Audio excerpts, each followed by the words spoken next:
આપ સર્વોને હેતપૂર્વક જય શ્રી સ્વામિનારાયણ। આજની સત્સંગ કથા વાર્તા નિજ મંદિર સાવરકુંડલા। આજની સત્સંગ કથા વાર્તામાં આપણે પવિત્ર ચાતુર્માસ અંતર્ગત શ્રીમદ સત્સંગી જીવનની કથા સાંભળશું।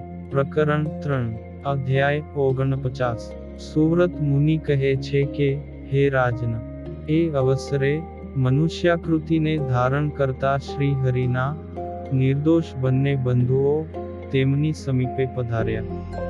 ભગવાન શ્રી નીલકંઠ જે દિવસથી ઘર તેમજ સંબંધી જનોનો ત્યાગ કરીને વનમાં સીધાવ્યા, તે દિવસથી આરંભીને તેમનો વિરહ થવાથી શોકથી આકુળ વ્યાકુળ બનેલા બુદ્ધિમાન મનુષ્યોમાં શ્રેષ્ઠ એવા રામ પ્રતાપ તેમજ ઈચ્છા રામના શરીરો શ્રી હરિના વિરહથી કૃશ થયા હતા, અને નિરંતર શ્રી હરિનું જ ધ્યાન કરવામાં તત્પર રહેતા હતા। કોઈ એક વખત દેશાંતરમાં વિચરણ કરતા મુનિઓ તેમના ઘેર પધાર્યા, ને તેમના મુખેથી શ્રી હરિનું વૃત્તાંત સાંભળ્યું। તેથી તેઓના મન શ્રી હરિના દર્શન કરવા માટે ઉત્સુક બન્યા, ને આશ્ચર્ય પામતા તે બંને બંધુઓ મંગલ કર્મ કરીને શ્રી હરિમાં સ્નેહ ધરાવતા પોતાના અનેક પરિવારજનોની સાથે તત્કાળ છપૈયા ગામેથી નીકળ્યા। શ્રી હરિની સમીપે જવાનો નિશ્ચય કરીને બંને બંધુઓ જ્યારે ગામથી નીકળ્યા ત્યારે તેમનો પરિવાર પણ તેમની સાથે ચાલ્યો। ભગવાન શ્રી હરિના દર્શન કરવા માટે ઉત્કંઠા ધરાવતી તેમજ પતિવ્રતાના ધર્મનું પાલન કરતી સુવાસિની દેવી, રામ પ્રતાપના નંદરામ, ઠાકોર રામ તેમજ અયોધ્યા પ્રસાદના આ ત્રણેય સદ્બુદ્ધિમાન પુત્રો, સિદ્ધિ દેવી નામના તેના પુત્રી, નંદરામના દિનમાના નામના પતિવ્રતા પત્ની, રામ શરણ તથા નારાયણ નામે પુત્રો, મેઘા નામની શુભ લક્ષણો સંપન્ન પુત્રી, અયોધ્યા પ્રસાદજીના સુનંદા નામના પત્ની, તેમજ યમુના નામની પુત્રી, ઈચ્છા રામના વરિયાળી નામના પત્ની, ધર્મનિષ્ઠ અને ગુણોથી શ્રેષ્ઠ ગોપાલ, રઘુવીર, વૃંદાવન, સીતારામ અને બદ્રીનાથ, આ 5 પુત્રો, ફુલ્લસરી ને ફુલ્લજરી, આ 2 પુત્રીઓ, ગોપાલના પત્ની મંડા, રઘુવીરના પત્ની વિરજા, ઈચ્છા રામનો સાળો સુફલા તેમજ તેના મામાનો બુદ્ધિમાન પુત્ર મંચારામ વગેરે બંધુજનો, તેમજ અન્ય બીજા બંધુઓની સાથે રામ પ્રતાપ અને ઈચ્છારામ શ્રી હરિના દર્શન કરવા માટે સંતો હરિભક્તોની સાથે વડતાલ આવ્યા। માર્ગમાં પ્રત્યેક ગામના ભક્તજનો વિનયને આદરપૂર્વક તેઓનું પૂજન કરતા હતા, ને બંને બંધુઓ પણ તે ગામોમાં શ્રી હરિના અસાધારણ ઐશ્વર્યની વાતો સાંભળતા હતા। તે સાંભળીને મનમાં વિસ્મય પામતા એવા આ બંને બંધુઓ વડતાલ સમીપમાં બિરાજતા શ્રી હરિના દૂરથી જ દર્શન કરવા લાગ્યા। તે બંને બંધુઓ પોતે અનુભવેલા અસાધારણ ચિહ્નોથી શ્રી હરિને ઓળખી લીધા, ને હર્ષપૂર્વક પ્રેમથી તેમને ભેટવા માટે દૂરથી જ ઉતાવળા થવા લાગ્યા। દૂર દૂર પ્રદેશથી ઘરનો ત્યાગ કરીને શ્રી હરિના દર્શન કરવા માટે આવેલા બંને ભાઈઓના નેત્રોમાં પ્રેમના અશ્રુઓ વહી રહ્યા હતા, ને તેઓ પરમ આનંદ પામતા હતા। ભગવાન શ્રી હરિને બંધુ વર્ગમાં લેશ માત્ર પણ સ્નેહ નહીં હોવા છતાં પોતાના દર્શન કરવા માટે પધારેલા તેમના અંતરના ભાવને જાણીને મંદમંદ હાસ્યથી વિકસિત મુખકમળથી શોભતા ભક્તવત્સલ ભગવાન શ્રી હરિ એ જ સમયે તત્કાળ સિંહાસન પરથી નીચે ઉતર્યા। તેવામાં તેમના બંધુઓ પણ તત્કાળ શ્રી હરિની સમીપે પધાર્યા, ને અનુક્રમે પ્રાણપ્રિય શ્રી હરિને આદરપૂર્વક બહુકાળ પર્યંત ભૂજા ભરીને ભેટી પડ્યા ને પ્રેમથી પરવશ થયા. ભગવાન શ્રી હરિએ પણ બંને બંધુઓ તેમજ તેમની સાથે આવેલા સંબંધીજનોની યથાયોગ્ય સંભાવના કરીને પછી પોતાના મિત્રજનોને ભેટી પડ્યા હતા ને આંખમાં પ્રેમના અશ્રુઓ રેલાવતા તેઓને બહુ ખુશી કર્યા. એ અવસરે ભગવાન શ્રી હરિએ પોતાના વડીલ બંધુ શ્રી રામ પ્રતાપને નમસ્કાર કર્યા.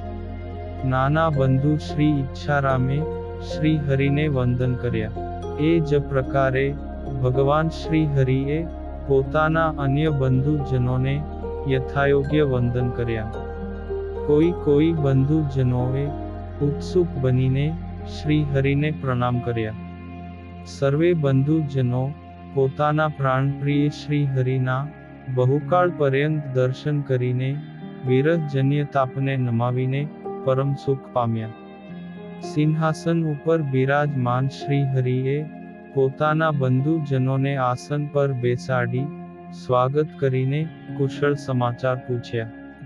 પછી મુક્તાનંદ સ્વામી આદિક સર્વે સંતો, પાર્ષદો, દેશાંતર નિવાસીજનો તેમજ સ્ત્રીઓએ રામ પ્રતાપજીને શ્રી હરિના બંધુ જાણીને તેમને શ્રી હરિની માફક જ આદરપૂર્વક પ્રણામ કર્યા.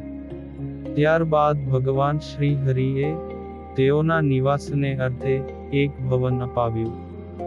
જોબન પગી તેમજ મુકુંદાનંદ બ્રહ્મચારીને તેમની સેવામાં રાખ્યા. સર્વ બંધુજનો શ્રીહરિના ઐશ્વર્યને પ્રત્યક્ષ અનુભવને સાંભળીને અતિશય વિસ્મય પામ્યા. તેમજ આત્મબંધુ શ્રી હરિને મનુષ્યાકૃતિ ધારણ કરતા શ્રી વાસુદેવ પરમાત્મા માનવા લાગ્યા. શ્રી હરિના સેવકો ખાનપાનાદિક ઉપહારોથી તેઓની પ્રેમપૂર્વક સેવા કરતા હતા. તેમજ તેઓ પણ શ્રી હરિએ અર્પણ કરેલા ભવનમાં સુખપૂર્વક નિવાસ કરીને રહેવા લાગ્યા. રામ પ્રતાપજી વગેરે બંધુજનો જ્યારે પોતાના નિવાસ સ્થાન પ્રત્યે ગયા ત્યારે આનંદાનંદ મુનિ શ્રી હરિને કહેવા લાગ્યા કે, હે ભગવન, અયોધ્યાપુરથી આવેલા તમારા બંધુઓના દર્શન થતા મારા મનમાં એક સંશય થાય છે. તે આપને જણાવું છું. હે ધર્મપુત્ર, તમે રામ પ્રતાપને પ્રથમ નમસ્કાર કર્યા, પણ રામ પ્રતાપને તમે નમસ્કાર કરવા ન દીધા. તો શું રામ પ્રતાપને તમારામાં સ્નેહની ન્યૂનતા રહેલી છે? અથવા હે સંતોના સ્વામી, તમે મર્યાદા સ્થાપન કરવાને અર્થે એ રીતે આચરણ કર્યું કે શું? એ મારા પ્રશ્નનો ઉત્તર જણાવો. તે સમયે ભગવાન શ્રી હરિએ સર્વે ભક્તજનોના સાંભળતા આનંદ મુનિ પ્રત્યે કહેવા લાગ્યા કે, હે મુનિ, મારે વિશે રામ પ્રતાપજીની ભક્તિ તો અક્રૂરના સરખી વર્તે છે. અક્રૂરજી જ્યારે ગોકુળ આવ્યા ત્યારે માર્ગમાં જેવો શ્રી કૃષ્ણ પરમાત્માને વિશે ભક્તિભાવ વર્તતો હતો, તેવો જ મારે વિશે રામ પ્રતાપભાઈને વર્તે છે. હે મુનિઓમાં શ્રેષ્ઠ, તમે તેમની ભક્તિની ન્યૂનતાને વિશે લેશમાત્ર પણ સંશય ન કરો, પરંતુ મેં એમને જે પ્રણામ કરવા ન દીધા, એ તો ધર્મ મર્યાદાના સ્થાપનને અર્થે છે, એમ તમે જાણો. હે રાજન, આ પ્રકારે શ્રી હરિનું વચન સાંભળીને મહામુનિ આનંદાનંદ સ્વામી તેમજ સભામાં ઉપસ્થિત સર્વે જનો આનંદને વિસ્મય પામ્યા. હે રાજન, વડતાલમાં દેશ દેશાંતરથી આવેલા મનુષ્યોને તે દિવસે શ્રી હરિના દર્શન પ્રાપ્ત થવાથી અતિશય આનંદ ઉત્પન્ન થયો. ને આનંદથી માર્ગમાં જે પરિશ્રમની પીડા થઈ હતી એ પીડા પણ દૂર થઈ ગઈ. ઇતિ શ્રીમદ સત્સંગી જીવને નારાયણ ચરિત્રે ધર્મશાસ્ત્રે તૃતીય પ્રકરણે વડતાલ ધામમાં પુષ્પોદોલોત્સવ પ્રસંગે પાંડે શ્રી રામ પ્રતાપભાઈ આદિ અયોધ્યાવાસીઓના આગમન અને સ્વાગતનું નિરૂપણ કર્યું ને નામે 49મો અધ્યાય સંપૂર્ણ. અને હવે પછીની કથા વાર્તા આપણે આગળના ભાગમાં સાંભળશું. અત્યારે આપ સર્વોને ભાવથી જય શ્રી સ્વામિનારાયણ.